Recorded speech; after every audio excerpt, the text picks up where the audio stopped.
À 1h du matin, tous les automobilistes se sont donné rendez-vous aux Champs-Élysées pour une remontée et une descente triomphale, malgré l'orage qui se déchaîne.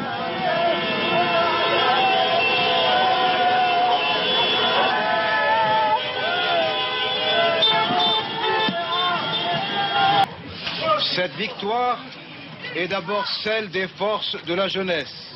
Elle est aussi celle de ces femmes, de ces hommes, humbles militants pénétrés d'idéal. La télévision prend un tournant après l'élection de François Mitterrand. Le premier geste de François Mitterrand est un geste audiovisuel avec l'investiture au Panthéon, retransmis en direct le 1er mai 1981. Pour le Noël de l'Élysée, il prévoit une séquence avec un enfant pour présenter les coulisses du palais. Frédéric Roudeville. Bonjour mon garçon. Je voulais vous poser une question. Oui, mais je t'en prie. Je voulais vous demander, est-ce que vous avez 40 téléphones pour téléphoner à 40 chefs d'État en même temps? Non, c'est pas comme ça exactement. Comme ça que ça se passe. Tu vois, il y en a 3 téléphones ici. Hein. Oui. Celui-ci là est fait pour téléphoner à l'intérieur de l'Élysée. Oui. L'autre est un poste de téléphone personnel, je téléphone à qui je veux, à Paris, en France. Oui. Et l'autre, un téléphone officiel. Il suffit d'un seul téléphone officiel pour pouvoir téléphoner aux 40 chefs d'État dont tu me parles. Je n'ai pas besoin d'avoir 40 appareils. Oui, mais vous pouvez leur téléphoner en même temps? Ah, en même temps. Je crois que on pourrait y arriver hein, si on en avait besoin. Mais je n'ai pas besoin de parler à 40 personnes à la fois. Hein.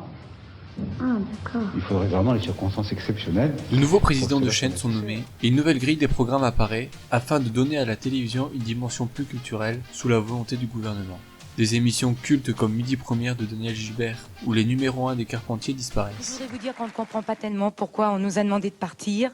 Nous avons de très loin l'écoute la meilleure à l'heure du déjeuner par rapport à toutes les chaînes et que ma foi, c'est un déchirement et un arrachement que de vous quitter.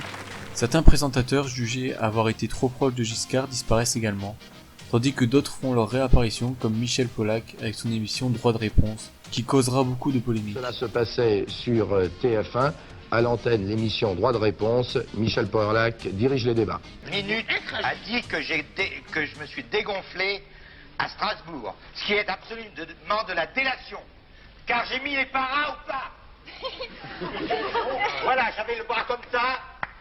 Et monsieur Jean-François Kahn qui est là, on a la preuve télégénique. Donc vous êtes vraiment des enfoirés. Et c'est vous qui devriez crever. Je suis comme les lycéens, je crois à certaines valeurs et la liberté est une valeur auquel je crois. Merde, si c'est con croire la liberté, je suis un con. Toujours la parole à ces cons-là, jamais à nous. Merde. Nous les prolos, nous les damnés de la terre, on a le droit de jacter, on vous emmerde. Et on n'emmerde jamais, et on emmerde minute. Tandis et le alors, premier qui essaye de tandis que moi, je ne vous emmerde. Tandis que moi, je alors, nous allons envoyer encore un... Nous allons... C'est dégueulasse, ces gens. C'est la fête. C'est pour toi. L'année 1983 accentue encore la séparation de l'État et de la télévision, avec la création de la Haute Autorité de la Communication Audiovisuelle, présidée par la journaliste Michel Cotta. Sa mission, garantir l'indépendance du service public et de la radiodiffusion sonore. La télévision gagne en autonomie avec la création de la première chaîne privée, Canal+, née en 1984. C'est la première télévision à péage. Les téléspectateurs qui souhaitent regarder à la 4 doivent acheter un décodeur et un abonnement. Cette télévision innovante a du mal à démarrer, et elle est même endettée. Elle démarrera véritablement à partir de 1988, après avoir obtenu le droit de passer de la publicité pendant les passages en clair, et la diffusion d'un film pornographique une fois par mois. La chaîne gagnera 1000 abonnés en quelques semaines. Bonsoir, je suis Bruno Carrette. Bonsoir, je suis Chantal Lobby. Bonsoir, je suis Flou. Je suis Flou. Merci. Salut Cantoche. Bonsoir. Ouais, c'est l'embrouille. Didier l'embrouille. Hé, Quantique, normalement pour moi, un mec qui joue au foot, tu sais ce que c'est? C'est une tapette. Un mec qui peint des pingouins, c'est une grosse tapette. Et un mec qui habite en Angleterre, alors lui, c'est carrément le soleil qui a rendez-vous avec sa lune. Bref, t'étais bien parti pour la coupe des tapettes vainqueuses de coupe. Pour être crédible, comme vous dites, Il faut avoir été président de la République. Mais non, t'as pas été président. T'as été ridicule. C'est bien possible, puisque je vous ai eu comme Premier ministre. Oui, mais j'étais jeune à l'époque, j'avais 40 ans. Et à cet âge-là, on ne fait que des conneries. Je le sais bien. À 40 ans, j'étais ministre des Finances. On en a fait des conneries. Mais le pouvoir n'est jamais trop loin des patrons de télévision. En 1984, une partie d'un sketch improvisé par Thierry Leluron est coupée au montage. Il profitera d'une autre émission en direct cette fois pour préparer sa revanche dans le plus grand secret. L'important, c'est la rose, l'important, c'est la rose, l'important, c'est la rose, crois.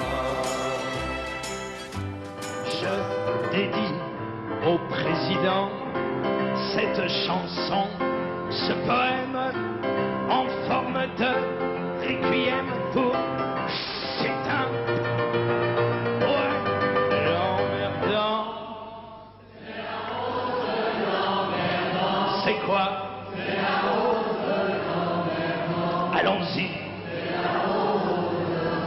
Ça remplace un référendum, ça on continue. Merci beaucoup Thierry. Oui, oui, c'est ça.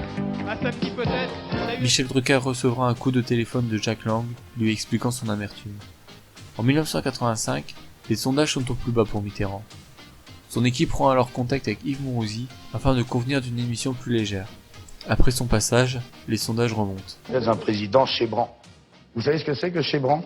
Vous savez, moi, quand j'étais enfant, déjà, on inversait l'ordre des syllabes dans le mot, hein. C'est pas très nouveau, ça. D'autant plus que ça veut dire branché, bien entendu. Je ne veux pas faire le malin ou très informé. Mais c'est déjà un peu dépassé, hein. Et c'est l'enfer? C'est l'enfer. Oui, l'enfer, c'est rarement désirable. C'est l'enfer, la vie de président? Non, pas du tout. En 1986, deux nouvelles chaînes privées sont créées.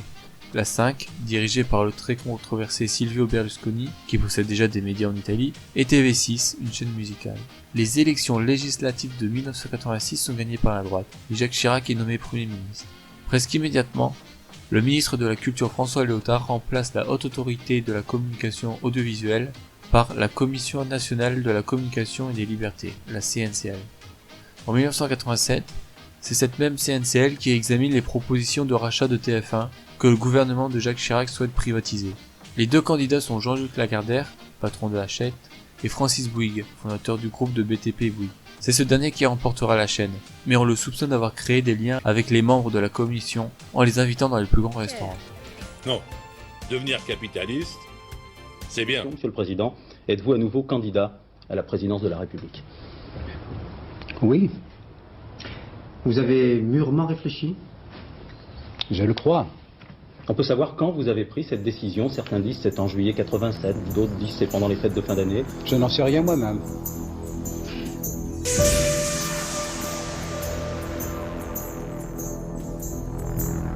Le phénomène Front National s'explique par bien des raisons, et sans doute par un malaise profond de millions de gens qui se sentent malheureux ou angoissés ou anxieux pour des raisons multiples que nous aurons sans doute l'occasion d'analyser.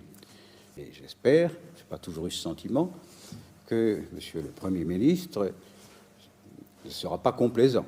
Monsieur Mitterrand, sous votre quinquennat actif, si j'ose dire, c'est-à-dire de 81 à 85, un certain nombre de phénomènes. Une politique à l'égard de l'immigration, et notamment une complaisance à l'égard de l'immigration clandestine, qui ont beaucoup choqué un certain nombre de nos concitoyens. Vous êtes à l'origine de ces phénomènes, de renforcement de notre sécurité et aussi de lutte plus efficace contre l'immigration, notamment clandestine. Non, moi je veux bien répondre tout de suite, c'est pas un problème, je ne suis pas formaliste. Nous avions effectivement prévu de vous poser les problèmes de l'immigration et les problèmes posés par l'immigration de la partie Monsieur société. Le Premier ministre a sorti tout de suite, non pas tout son sac, pas vidé entièrement, je ne pense pas, mais parti à l'assaut, c'est assez dans son tempérament. Mais moi j'ai le mien, et j'aime bien voir les choses telles qu'elles sont. Alors d'abord, je tiens à dire que se sont glissées quelques petites erreurs dans l'analyse du Premier ministre. Je voudrais simplement dire un mot. c'est la présentation que fait M. Mitterrand du chômage. Non, M. Mitterrand, nous n'avons pas tous échoué de la même façon. C'était pire avec vous. Vous avez doublé. Vous me permettrez de parler de l'actualité.